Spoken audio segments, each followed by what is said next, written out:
Socializing 75. I had a thought which I wanted to share. It is important for Muslims to offer advice correctly and sincerely, as this is an aspect of Islam, according to a narration found in Sunnah and Nasai, number 4204. In lawful matters, an aspect of this is that a Muslim should give advice based on the character of the one seeking the advice, instead of basing it on their own character.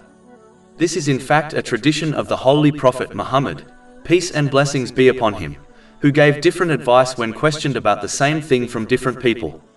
This is important, as people are different, and what one person finds bearable another might not, so it is best to give advice based on the questioner's character.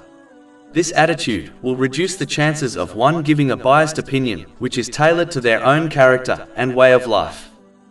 In addition, in lawful matters in most cases it is best not to directly advise people what to do. Instead, they should be advised and aided in putting together a list of pros and cons to each possible choice, and then make an informed decision based on this list.